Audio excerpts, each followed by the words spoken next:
एक आदमी ने एक बहुत ही खूबसूरत लड़की से शादी की। शादी के बाद दोनों की जिंदगी बहुत प्यार से गुजर रही थी। वह अपनी पत्नी को बहुत प्यार करता था और उसकी खूबसूरती की हमेशा तारीफ किया करता। लेकिन एक रोज खाना बनाते वक्त उनके कपड़े में जलावन से आग पकड़ ली और उसका पूरा शरीर जल गया। उसके चेहरे भी खराब हो गई और धीरे धीरे उनकी खूबसूरती जाने लगी।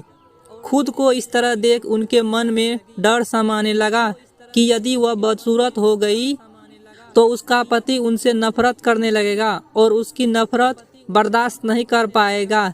एक दिन पति शहर से रुपया पैसा कमाकर जब वह घर लौट रहा था तो उसका रास्ते में एक्सीडेंट हो गया। एक्सीडेंट में उसने अपनी दोनों आंखें की रोशनी गंवा दी, लेकिन उनके बावजूद भी उन दोनों की जिंदगी समान तरीकों से आगे बढ़ती रही।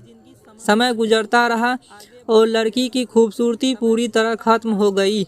वह बदसूरत हो गई, लेकिन अंधे पति को इस बारे में कुछ भी पता नहीं था, इसलिए उसका उनके खुशहाल वैवाहिक जीवन पर कोई प्रभाव नहीं पड़ा।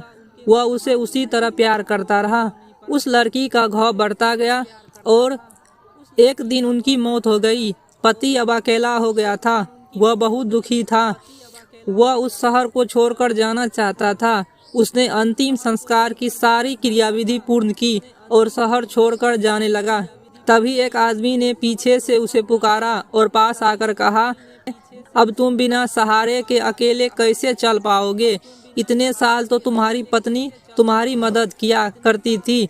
पति ने जवाब दिया, दोस्त, मैं अंधा नहीं हूँ, मैं बस अंधा होने का नाटक कर रहा था, क्योंकि यदि मेरी पत्नी को पता चल जाता कि मैं उसकी बदसूरत देख सकता हूँ तो वह उसे उनके रोग से ज़्यादा दर्द देता। इसलिए मैंने इतने साल अंधे होने का दिखावा किया। वह बहुत अच्छी पत्नी थी, मैं बस उसे खुश रखना चाहता था। सीख: खुशी रहने के लिए हमें भी एक दूसरे की कमियों के प्रति आंखें बंद कर लेनी चाहिए और उन कमियों को नज़रअंदाज कर देनी चाहिए।